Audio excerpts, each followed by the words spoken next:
कई बार पागल शराबी और बच्चों के मुंह से देव वाणी प्रकट होते हैं। जिस घर में सदा हरि गुण संकीर्तन होता रहता है उसमें कली का प्रवेश नहीं हो सकता। जो गंगा किनारे निवास करते हैं वे धन्य हैं। गंगा जल का लेखा जल में नहीं होता। श्री वृंदावन की रज की गन्ना धूल में नहीं होती तथा श्री जगन्नाथ जी के महाप्रसाद को अन्न में नहीं गिना जाता। ये तीनों ब्रह्म स्वरूप हैं। ईश्वर यदि चाहे तो सुई के छेद के भीतर से भी हाथी को पार करा सकते हैं। वे सब कुछ करने में समर्थ हैं।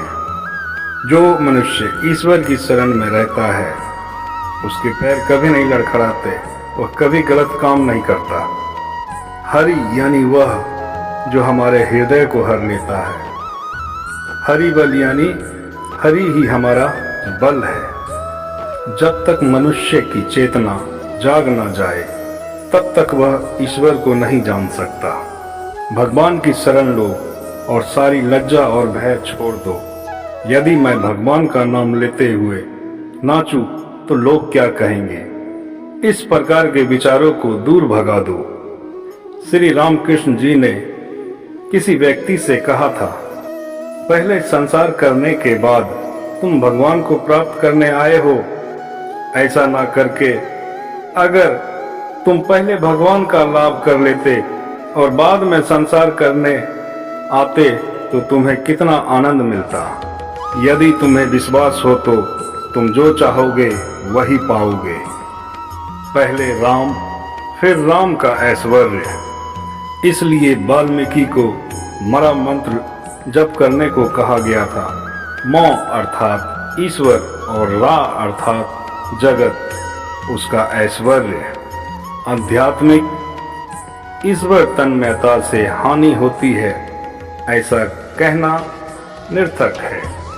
मणि की ज्योति प्रकाश देती है, जलाती नहीं, वह शीतल है। लीला का अवलंबन कर नित्य वस्तु का लाभ करने का प्रयत्न करना चाहिए। सत्य को चाहते हो तो चित्त का आश्रय लो। अनित्य के सहारे नित्य को, असत्य के सहारे सत्य स्वरूप को, लीला के सहारे ब्रह्म को प्राप्त करना होगा।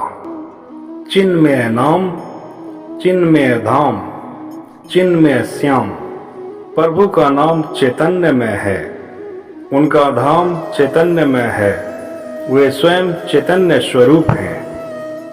नमस्कार भक्तजनों, हम आपके लिए ऐसे ही ज्ञानवर्धक विचार लाते रहेंगे। कृपया इस वैदिक ऑडियो चैनल को सब्सक्राइब व कमेंट अवश्य करें। आपका बहुत बहुत धन्यवाद।